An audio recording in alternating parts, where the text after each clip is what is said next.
وقال الرسول یا رب ان قومی اتخذوا هذا القرآن مہجورا۔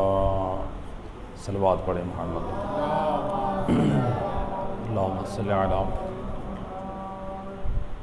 درس قرآن بسلسلہ قرآن کے آئینے میں ہمارا کردار۔ تو آج یہ تیسرا درس ہے۔ 2 دن قرآن کی فضیلت پر، قرآن کی اہمیت پر، قرآن کے احکام پر اور مقصد قرآن پر ہماری گفتگو ہوئی۔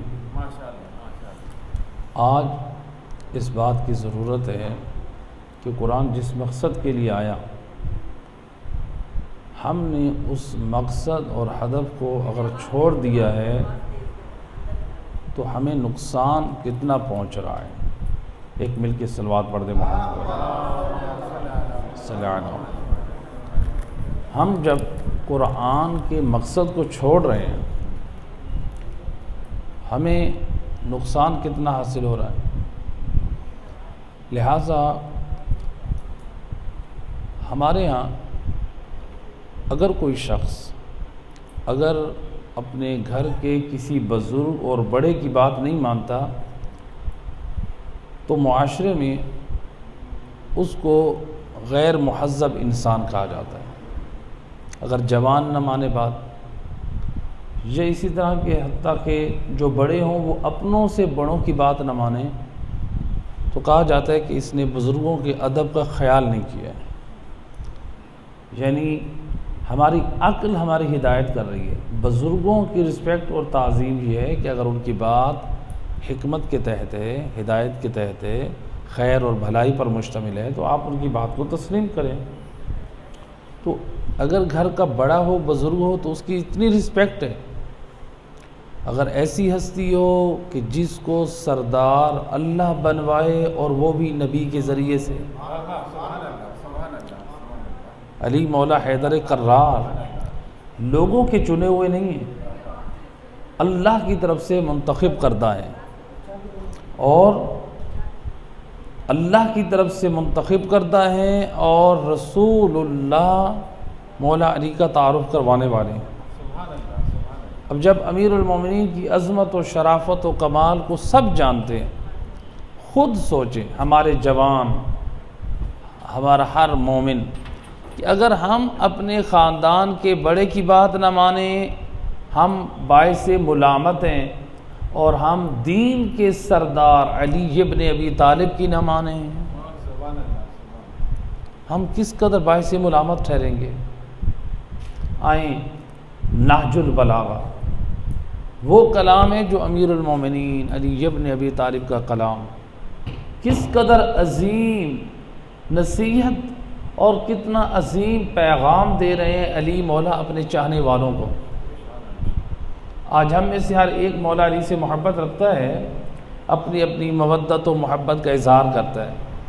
آپ کو اگر کسی مقام پہ پتہ چل جائے کہ یہ مولا علی علیہ السلام کے قدم مبارک کے نشان ہیں، تو ہر مومن اپنی عقیدت اور محبت کی بنا پہ دوڑے گا کہ میں اس قدم گاہ کی زیارت کروں گا، ایسے کہ نہیں۔ یا آپ کو اگر یہ معلوم ہو جائے، یقین حاصل ہو جائے کہ کوئی چیز امام علی سے منسوب ہے، آپ اس کی طرف بھی دوڑیں گے زیارت کے لیے۔ یہ جو قدم ہے، قدم گاہ کی زیارت ہم کرتے ہیں، جو بعض مقامات پر مثلا ایران میں ہیں یا دیگر تبرکات ہیں۔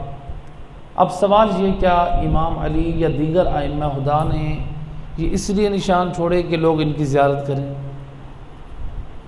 ان کا مقصد تھا چھوڑنے کا؟ نہیں تھا۔ معصومین کا مقصد نہیں تھا کہ میرے قدموں کے نشان رہ جائیں اور لوگ اس کی زیارت کریں۔ ایک حادثاتی طور پہ، اتفاقی طور پہ، وہ چاہنے والوں نے، عقیدت رکھنے والوں نے ان قدموں کے نشانوں کو مثلا نبیوں کے یا مثلا امام رضا علیہ السلام کی طرف جو منسوب ہیں، ان کو محفوظ کیا زیارت کے لیے۔ تو اب ہم اپنے ایمان کا حصہ ہم یہ سمجھتے ہیں کہ ہم اس کی زیارت کریں۔ جو قدم گاہ اس وقت امام سے منسوب ہیں، ہم اس کی زیارت کرتے ہیں، جبکہ امام زیارت کے لیے نہیں چھوڑ رہے ہیں۔ کوئی حرج نہیں ہے، آپ زیارت کر سکتے ہیں، وہ آثار وہ تبرکات جو معصومین سے منسوب ہیں، لیکن اگر کوئی چیز امام خود اپنی مرضی سے ہمارے لیے پسند کر کے چھوڑیں، اب دیکھنا ہے ہم نے دو چیزیں، ایک یہ ہے کہ امام اتفاقی طور پہ چھوڑ رہے ہیں کوئی چیز اپنے آثار میں سے، مثلا اپنے قدموں کے نشان، یا امام کے بدن کے تبرکات میں سے کوئی کرتا رہ گیا، کوئی تلوار رہ گئی، یا آپ کے مثلا گھر میں سے جیسے مدینہ منورہ میں آج بعض چیزیں محفوظ کی گئی ہیں، تو ایک مرتبہ یہ ہے کہ وہ دنیا والوں نے عقیدت و محبت کی وجہ سے محفوظ کر لیے ہیں، ایک مرتبہ امام معصوم اپنے چاہنے والوں کے لیے خود سے کچھ محفوظ کر رہے ہیں۔ کس کا رتبہ بلند ہے؟ ہر صاحب عقل یہی کہے گا جو امام اپنی مرضی سے ہمارے لیے پسند کر کے چھوڑ رہے ہیں۔ تو ہم اسی سے سیکھیں کہ ہم اگر ہمارے بزرگوں کی عام طور پہ گھروں میں کیا کہتے ہیں کہ یہ فلاں چیز میں نہیں دوں گا، یا بیٹی کہتی ہے میں فلاں چیز نہیں دوں گی، یہ میری اماں کی ہے، یہ میرے ابا کی ہے، یعنی آپ کو اپنے بزرگوں کی چھوڑی ہوئی نشانیوں سے اتنی محبت ہے، ان کی حفاظت کر رہے ہیں، اور جو محمد وآل محمد نے ہماری ہدایت کے لیے عظیم تعلیمات اور پیغام ہدایت چھوڑے ہیں، ہمیں ان سے اتنی محبت کیوں نہیں ہے؟ ان کی حفاظت کریں، ان کی حفاظت سے ہماری نسلوں کی ہدایت ہو سکتی ہے، ہماری ہدایت ہو سکتی ہے۔ تو لہٰذا والدین کی جو چیزیں میراث میں ہم پاتے ہیں ان سے محبت یقیناً، لیکن ان کے آثار سے محبت یہ ایک بلند رتبہ ہے، اور حقیقی معنوں میں معرفت آل محمد اسی چیز کا نام ہے۔ تو اب دیکھیں مولا علی علیہ السلام جو میں نے ایک تمہید باندھی، بہت عظیم پیغام دے رہے ہیں۔ نہج البلاغہ کسی عالم کا کلام نہیں ہے، نہج البلاغہ امیر المومنین کا کلام ہے۔ مولا علی کیا فرماتے ہیں اور یہ نہج البلاغہ میں جو امام پیغام دے رہے ہیں، یہ وصیت ہے نہج البلاغہ میں امام حسن اور امام حسین کے نام، اللہم صلی علی محمد، یعنی مولا علی وصیت امام حسن امام حسین کو کر رہے ہیں، اور پیغام پورے چاہنے والے حبداران آل محمد کو دے رہے ہیں، اپنے فرزندان کو وصیت کر کے دنیا والوں کو پیغام دے رہے ہیں، بتا رہے ہیں کہ دیکھو جو بھی امام حسن اور امام حسین سے تمسک رکھے، ان کی مودت اور محبت کو اختیار کریں، تو اس تک یہ وصیت بھی پہنچ جائے۔ اور نہج البلاغہ میں بڑا عظیم جملہ امام نے فرمایا قرآن کی عظمت کے بارے میں، کیا فرماتے ہیں؟ فرماتے اللہ فی القرآن لا یسبقکم بالعمل بہ غیرکم، اللہ قرآن میں ایسا نہ ہو کہ تمہارا غیر قرآن میں عمل میں سبقت لے جائے۔ مولا علی کس سے تقاضا کر رہے ہیں؟ علی والوں سے، امام حسن اور امام حسین سے کہہ رہے ہیں جو خود وارثان قرآن ہیں۔ امام کیا فرماتے ہیں؟ ایسا نہ ہو کہ تمہارے عمل سے غیر تم پہ سبقت لے جائیں۔ مولا علی، امام حسن امام حسین وارثان قرآن کو یہ وصیت کر رہے ہیں، بتائیں یہ وصیت میرے اور آپ کے لیے ہے یا نہیں؟ امام علی جب سرداران جنت کو یہ وصیت کر رہے ہیں کہ میں اس بات پہ راضی نہیں ہوں کہ تم سے کوئی اور قرآن میں عمل کے اعتبار پہ سبقت لے جائے کہ علی مولا کا چاہنے والا،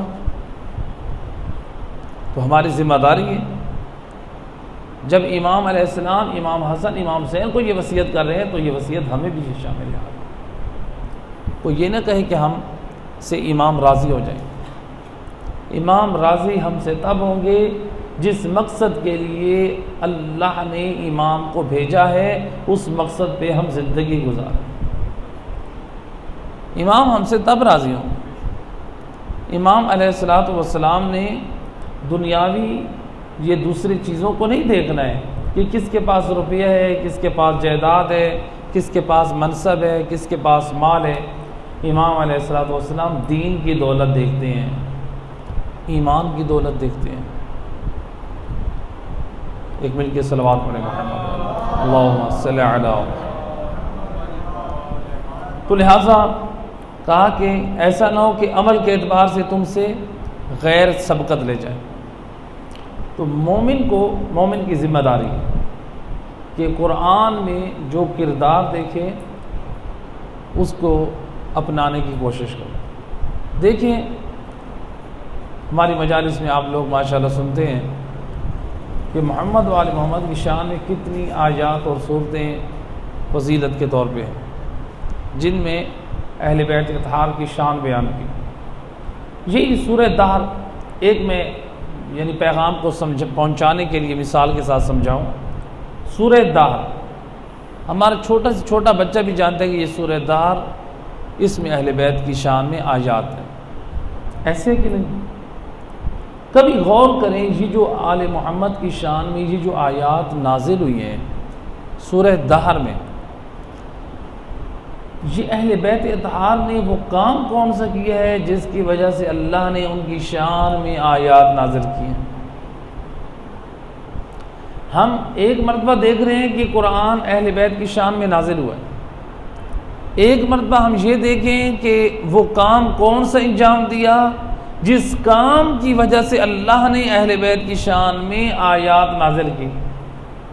ہم نے یہ دیکھا کہ مثلا ان سے یہ عظیم کام انجام پایا، مثلا دروازے پہ سائل آئے، فقراء مستحق، آپ نے ان کو کھانا کھلایا، تو اللہ کو یہ عمل اتنا پسند ٹھہرا کہ ان کی شان میں آیات نازل فرمائی۔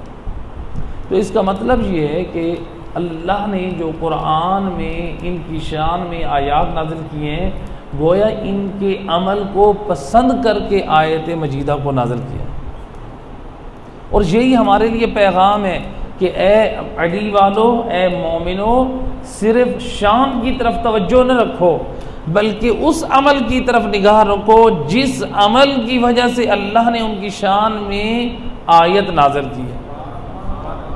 جب ہم اس عمل کی طرف نگاہ رکھیں گے، آل محمد کی شان اپنے مقام پہ ثابت ہے، ان کی عظمت اور فضیلت کا کوئی منکر نہیں ہے۔ اسلام میں صرف تشیع میں نہیں، اسلام میں محبت محمد و آل محمد فرض ہے۔ تو بہرحال یہ ایک علیحدہ ٹاپک ہے، تو لہٰذا اس چیز کو ہم دیکھیں کہ قرآن صلوات پڑھتے محمد و آل محمد۔ اب ہم قرآن تو پڑھ رہے ہیں، مثلا ماشاءاللہ 2 دن آپ نے یعنی اہمیت قرآن اور فضیلت قرآن پہ آپ نے روایات بھی سنی۔ ہم نے قرآن شروع کر دیا کہ قرآن کا پڑھنا بہت اجر و ثواب ہے، کہ حتیٰ کہ روایت میں یہاں تک ملتا ہے کہ ماہ رمضان میں ایک حرف کے بدلے ایک ختم قرآن کا ثواب، یعنی روایات میں جو ثواب ذکر ہو۔ اچھا، ہم ساری روایات تو دیکھ لیں کہ قرآن کی تلاوت کی اتنی فضیلت ہے، ہم نے یہ سارا ثواب جان لیا۔ کہیں ایسا نہ ہو کہ ہم تلاوت کرتے ہوئے ہم مقصد قرآن کو بھول جائیں۔ جہاں رسول اور آل رسول سے فضیلت تلاوت قرآن پہ روایات وارد ہوئی ہیں، وہاں پر یہ بھی وارد ہوا ہے کہ روایت سید الرسل حضرت محمد مصطفیٰ صلی اللہ علیہ وسلم، اللہم صلی علی سید الرسل سے روایت ہے، فرمایا رب تعلیل القرآن والقرآن یلعنہ، بعض قاریان قرآن ایسے ہیں جب وہ تلاوت قرآن کرتے ہیں تو قرآن ان پہ لعنت کرتا ہے۔ کل آپ نے احادیث سنی فضیلت قرآن، تلاوت قرآن پہ، آج رسول اللہ کی زبان جو روایت ہم تک پہنچی جسے علماء نے نقل کیا کہ بعض قاریان قرآن، قاریان سے مراد وہ خاص قاری مراد نہیں ہے، یعنی ہر قرآن پڑھنے والا، ان قرآن کی تلاوت کرنے والوں میں سے بعض ایسے ہیں جو قرآن کی تلاوت جب کر رہے ہوتے ہیں قرآن ان پہ لعنت کر رہا ہوتا ہے۔ وہ کیسے؟ آئیں تھوڑا سا ذرا دیکھتے ہیں۔ مثلا میں قرآن پڑھ رہا ہوں، ہم قرآن پڑھ رہے ہیں، ہم میں سے کوئی بھی، اور ہماری زندگی میں جھوٹ بولنا ہے، ہم اپنی زندگی سے جھوٹ کو دور ہی نہیں کر رہے، اور قرآن کریم میں ہم نے آیت پڑھی لعنت اللہ علی القاذبین، قرآن میں ہے کہ نہیں؟ قرآن میں ہم پڑھ رہے ہیں جھوٹوں پر اللہ کی لعنت ہے، ہم قرآن پڑھ رہے ہیں۔ اب کیا خیال ہے، جب یہ ہم آیت پڑھ رہے ہیں یہ خود ہم کہہ نہیں رہے اپنی زبان سے اگر ہم جھوٹے ہیں، ہم تو خود اپنی زبان سے اپنے اوپر لعنت بھیج رہے ہیں، بھیج رہے ہیں کہ نہیں بھیج رہے؟ ہم قرآن پڑھ کے کہہ رہے ہیں کہ جھوٹوں پر اللہ کی لعنت ہے، اللہ نے بھی قرآن میں بھیجی جھوٹوں پہ لعنت، اور ہم بھی پڑھ کے کہہ رہے ہیں جھوٹوں پہ اللہ کی لعنت ہے، یعنی اگر ہماری زندگی میں جھوٹ ہے تو لہذا قرآن لعنت کرے۔ قرآن کہتے ہیں اقیم الصلاۃ، نماز قائم کرو، ہم نماز نہیں پڑھتے، نماز میں تاخیر کر دیتے ہیں، نماز کو معمولی سمجھتے ہیں، اور قرآن کی آیات پڑھتے ہیں اقیم الصلاۃ، نماز قائم کرو۔ اب کیا یہ قرآن ہم پہ لعنت نہیں کرے گا کہ تم پڑھ رہے ہو کہ نماز قائم کرو اور نماز پڑھتے نہیں؟ ہم پہنچے حج والی آیات پہ، حج بیت اللہ انجام دو، لیکن ہم حج نہیں کر رہے، قرآن ہم پہ لعنت کر رہا ہے۔ قرآن زکوٰۃ کا حکم دے رہا ہے، ہم عمل نہیں کر رہے، یہ قرآن ہم پہ لعنت کر رہا ہے۔ قرآن سود سے روک رہا ہے، ہم سود کھائیں گے، قرآن ہم پہ لعنت کرے گا۔ ہم فحاشی، بے حیائی، بے پردگی، اگر ہماری مائیں بہنیں اپنے پردے کا خیال نہیں کریں گی اور وہ قرآن پڑھیں، سورہ نور پڑھیں، دوسری صورتیں پڑھیں جس میں حجاب اور پردے کی بات کی گئی ہے، تو وہ قرآن ان پر لعنت کریں۔ آپ قرآن تو پڑھ رہے ہیں اور قرآن پہ عمل نہیں کر رہے ہیں، تو لہٰذا ہم جو کام کریں اور قرآن کے مخالف کریں وہی قرآن ہمارے اوپر لعنت کرے۔ تو لہٰذا فرمایا رب تعالی القرآن والقرآن یلعن، بعض قاریان قرآن یعنی بعض ایسے لوگ ہیں جو قرآن پڑھتے ہیں وہ قرآن ان پر لعنت کرتے ہیں۔ ہمارے پاس ایک حکایت نقل کی ہے علماء نے، آیت اللہ دستغیب شرازی نے بھی اور بعض اور بزرگان نے۔ مصر کا ایک بادشاہ تھا ابن طولون بادشاہ، اس کا انتقال ہوا۔ اس کے انتقال کے بعد جو گورنمنٹ تھی اس کی طرف سے ایک قاری قرآن اس کو معین کیا گیا کہ تم نے بادشاہ کی قبر پہ روزانہ تلاوت قرآن کرنی۔ وہ قاری قرآن روزانہ بادشاہ کی قبر پہ تلاوت قرآن کے لیے آتا ہے، چند دن اس نے تلاوت کی، اس کے بعد وہ غائب ہو گیا۔ اب بادشاہ کی قبر ہو، بادشاہ کا مقبرہ ہو، پرانا زمانہ، تو وہ مملکت بھی اپنے لیے انسلٹ اور توہین سمجھتی ہے کہ بادشاہ کی وفات تازہ ہوئی ہے اور بادشاہ کی قبر پہ اگر کوئی قاری قرآن نہیں بیٹھا ہے تو جو مہمان آ رہے افسوس کے لیے بادشاہ کی قبر پہ جا رہے ہیں وہ ہمیں ملامت کریں گے کہ انہوں نے بادشاہ کی قبر پہ کسی قاری کو بھی نہیں بٹھایا۔ اس کو تلاش کیا گیا، بالآخر وہ ملا۔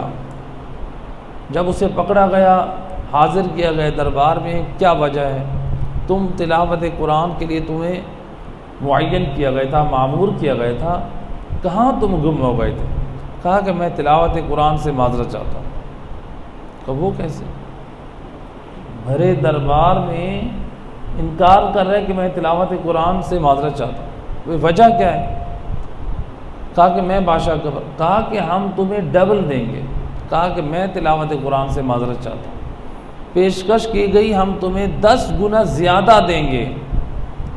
یہ مصر ہے اس بات پہ کہ میں تلاوت قرآن نہیں کروں گا۔ کا ریزن کیا ہے؟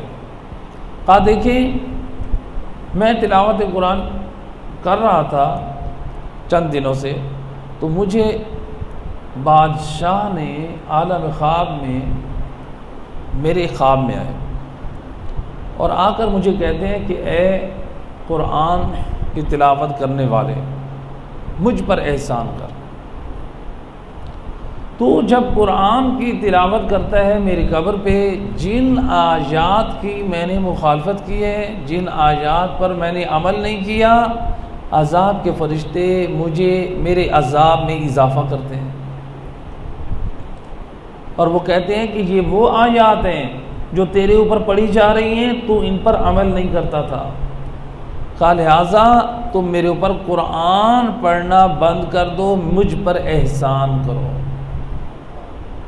اب دیکھیں، حالانکہ یہ قرآن رحمت ہے، قرآن کا پڑھنا باعث سے برکت ہے، لیکن اگر انسان اس قدر قرآن سے دور ہو، قرآن سے اس قدر غافل ہو، قرآن سے اس قدر بدعمل ہو، تو یہی قرآن کی وہی آیات اس کے لیے سرزنش بن جاتی ہے۔ تو لہٰذا قرآن مجید کوئی یہاں سے یہ نہ سمجھ لے کہ ہمیں قبر پہ تلاوت قرآن نہیں کرنی چاہیے۔ ایک روایت سے یاد رکھیں، کبھی حکم نہیں لگانا چاہیے، اس لیے ہمارے فقہا میں بحث علمی ہے، فقیہ کے لیے، نائب امام کے لیے ایک روایت یا ایک آیت کو سامنے رکھ کے فتویٰ دینا شرعاً حرام ہے۔ وہ پہلے کیا کرتے ہیں؟ پہلے جو حکم دینا چاہ رہے ہیں فتویٰ، اس کے بارے میں آیات اور روایات میں چھان بین کرتے ہیں، ریسرچ کرتے ہیں، مختلف کتابوں میں احادیث اہل بیت میں کیا حکم ہے اور قرآن میں اس کے بارے میں کیا حکم ہے، پھر جا کے وہ فتویٰ دیتے ہیں۔ پہلے ریسرچ اور تحقیق۔ ہمارے یہاں لوگ کیا کرتے ہیں، ایک چھوٹی سی حدیث واٹس ایپ میں پڑھی، فیس بک پہ پڑھی اور فوراً ہم نے اسی کے اوپر فتویٰ دے دیا۔ یہ بھی درست نہیں ہے، اور فتویٰ دینا میرا اور آپ کا کام نہیں ہے، فتویٰ نقل کرنا بھی ایک ذمہ دار لوگوں کا کام ہے۔ ہر بندہ جو صحیح فتویٰ جانتا ہے وہ نقل کر سکتا ہے، ورنہ روایت میں جہاں تک ہے، مولا علی علیہ الصلوۃ والسلام سے روایت ہے، اللہم صلی علی محمد من افتى بغیر علم فقد کفر۔ مولا علی فرماتے ہیں، امام علی سے روایت ہے، جو شخص بغیر علم کے فتویٰ دیتا ہے، فرماتے ہیں وہ مجھ علی کی نگاہ میں کافر ہے۔ اب ذرا دیکھیں ہمارے ماحول میں کس قدر ہم دین کے نام پہ فتوے دے دیتے ہیں۔ یہ علماء کی شرعی ذمہ داری ہے، فقہا کی شرعی ذمہ داری ہے۔ آیت اللہ سیستانی ہوں، آیت اللہ خوئی تھے، یا موجودہ فقہا اور ایران میں جو بیٹھے ہیں، یہ ان فقہا کی ذمہ داری ہے جو 90 سال سے بھی اوپر ہو چکے ہیں، جنہوں نے پوری زندگی علوم آل محمد میں وقف کر دی ہے، یہ ان کی شرعی ذمہ داری ہے۔ تو لہٰذا اب یہ تھا، یعنی دیکھیں قرآن پر عمل نہیں ہے تو وہی قرآن باعث عذاب بن رہا ہے۔ تو لہٰذا اچھا قرآن کے اوپر عمل کرنا چاہیے، یقیناً یہ تو مقصد قرآن بھی یہی، قرآن جو نازل ہوا ہے وہ عمل کے لیے نازل ہوا ہے، سیرت کے لیے نازل ہوا ہے۔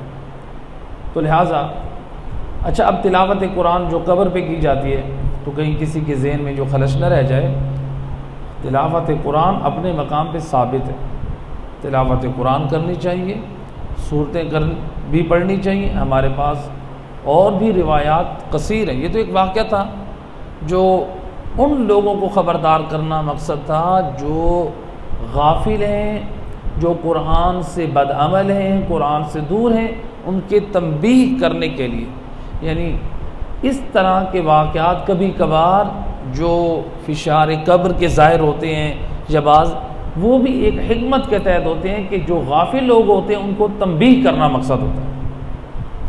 تو لہٰذا اب ہمارے پاس جو ہے روایات میں ملتا ہے کہ جناب فاطمہ زہرا سلام اللہ علیہ، اللہم صلی علی محمد وعلی، آپ نے وصیت میں کہا تھا امام علی سے، جو روایت میں ملتا ہے، اے علی میری قبر پہ تلاوت قرآن کر۔ تو لہٰذا قرآن مجید، قرآن حمید باعث برکت ہے، تلاوت قرآن یعنی نجات دینے والی کتاب ہے۔ تو ہم اس قرآن کو صرف نجات اسی میں بھی تلاش نہ کریں کہ مثلا قبر کے اوپر تلاوت قرآن کریں تو یہ نجات دینے والی صورتیں ہیں۔ بعض صورتوں میں مثلا ہم نے پڑھ لیا کہ سورہ ملک جو ہے اس کو اگر ہم پڑھیں قبر پہ تو وہ نجات دینے والی ہے، جیسا کہ بعض علماء نے نقل کیا ہے کہ ایک شخص درخت کے نیچے بیٹھا تھا، سورہ ملک پڑھ رہا تھا اور اس نے آواز سنی کہ یہ سورت نجات دینے والی، خوف زدہ ہوا۔ بعد میں اس کو خبر ملی کہ جہاں بیٹھے تھے وہاں قبر تھی، جو قبر کا نشان برابر تھا، تو گویا وہ صاحب قبر بتا رہے کہ یہ سورت نجات دینے والی۔ تو یعنی ہم بے شک قرآن نجات دینے والا ہے، قرآن بے شک رحمت ہے، قرآن بے شک برکت ہے، لیکن ہم برکت اور نجات فقط اسی میں نہ سمجھیں کہ ہم تلاوت قرآن قبر پہ کر لیں یا ہم تلاوت قرآن کر لیں ہماری نجات ہے۔ قرآن مجید کی تلاوت کا بے شک ثواب ہے، بے شک اس کی فضیلت ہے، قبر پہ قرآن کی تلاوت کرنے کی بے شک فضیلت ہے، بے شک ثواب ہے، باعث رحمت ہے، باعث برکت ہے، لیکن جو حقیقی نجات ہے اس میں وہ ہے قرآن کے ہدایت کے پیغامات پہ عمل کرنا۔ اگر ہم کامیاب ہونا چاہتے ہیں، نجات حاصل کرنا چاہتے ہیں تو پھر قرآن پہ عمل کریں۔ صلوات پڑھ دیں محمد محمد محمد وجل پر۔ تو لہٰذا قرآن مجید، اب قرآن کو سمجھنے کے لیے جہاں پر ایک اور اہم نقطہ بھی واضح کرتا ہوں۔ دیکھیں سید الرسل کی جو روایت ہے علماء اہل سنت نے بھی نقل کی ہے، علماء شیعہ نے بھی، اور الفاظ بھی چینج ہیں بہت ساری روایتوں میں، ورنہ یہ مضمون بھی موجود ہے علماء اہل سنت کے ہاں بھی، شیعہ کے ہاں بھی، کہ سید الرسل نے کیا فرمایا، انی تارکم فیکم الثقلین کتاب اللہ و عطرتی، میں تمہارے درمیان دو گراں قدر چیزیں چھوڑے جا رہا ہوں۔ کون سی؟ قرآن اور میری عطرت، میری اہل بیت۔ علماء اہل سنت نے بھی ان روایات کو، اس روایت کو ان الفاظ کے ساتھ نقل کیا، اور الفاظ کے ساتھ بھی روایت نقل ہوئی ہے، لیکن اس الفاظ کے ساتھ بھی روایت نقل ہوئی ہے۔ اب دیکھیں رسول اللہ نے ہماری ہدایت کے لیے دو چیزیں چھوڑی ہیں، قرآن اور عطرت اہل بیت۔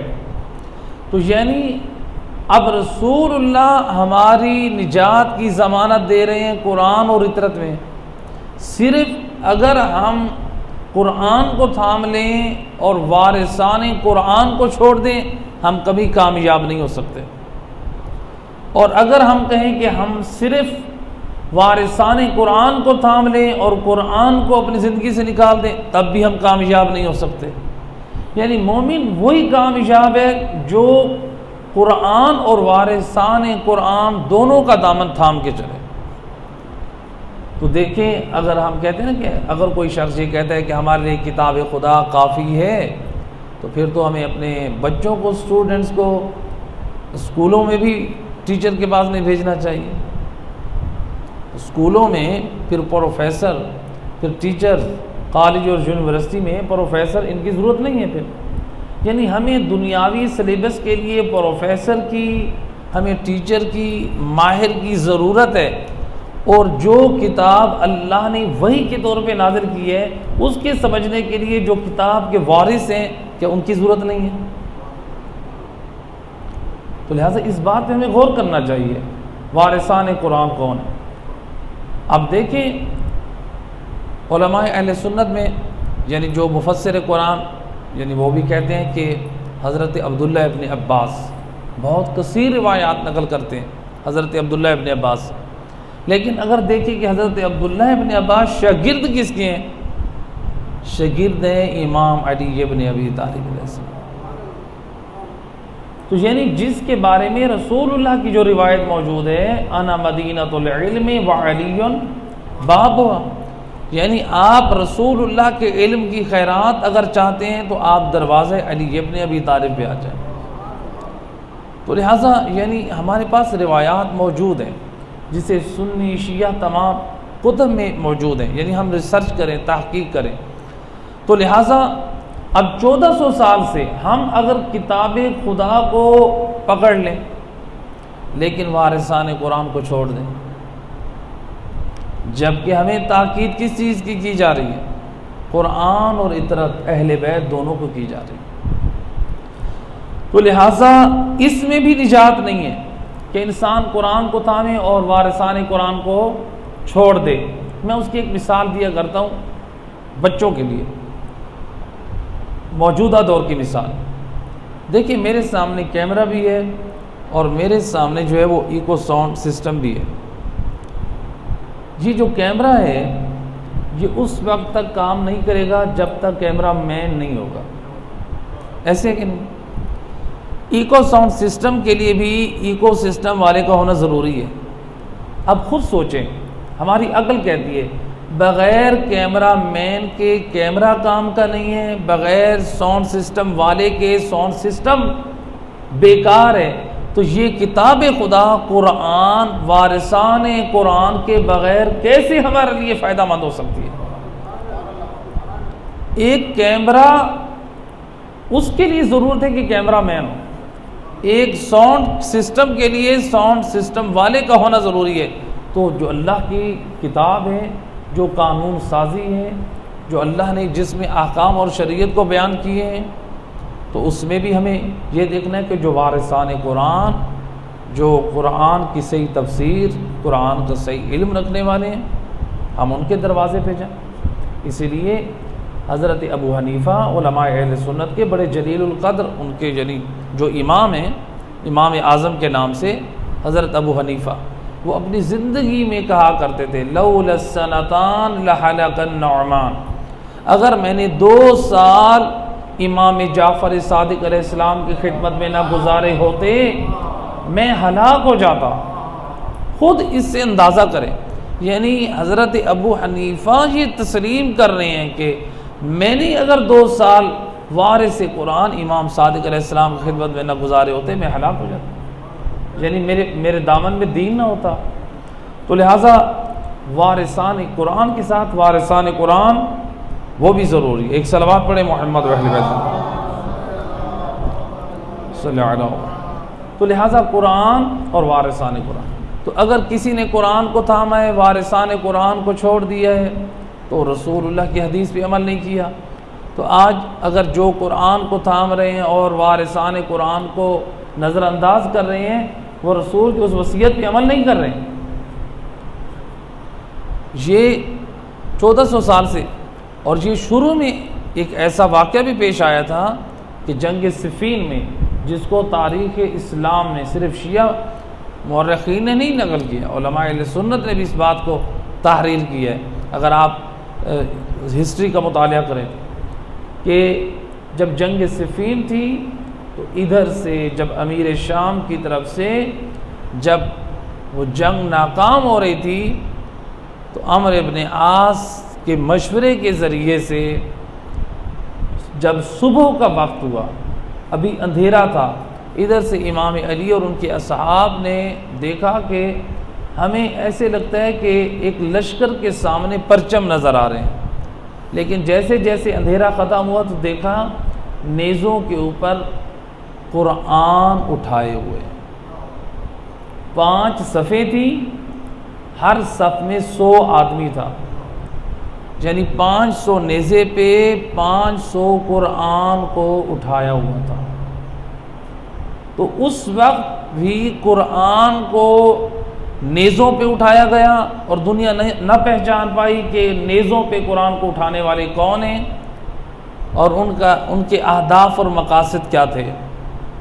مولا علی علیہ السلام سمجھاتے رہے، لیکن امت جو ہے کچھ امیر المومنین کے ساتھ رہی اور کچھ چھوڑ گئی۔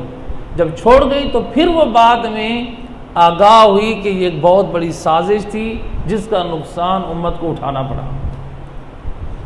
تو امت نے پہچان پائی۔ یہ دیکھنا چاہیے حقائق کی نگاہ سے کون ہیں جنہوں نے قرآن کو نیزوں پہ اٹھایا اور وہ کون ہیں جنہوں نے وارثان قرآن کے سروں کو کوفہ و شام کے بازاروں میں نوک نظر پہ اٹھایا۔ تو لہٰذا صرف ہم قرآن سے تمسک نہ رکھیں، بلکہ سید الرسل نے جو اپنی وصیتوں میں جو وصیت فرمائی ہے قرآن، وہاں پر وارثان قرآن، تو لہٰذا اس کی بھی ضرورت ہے۔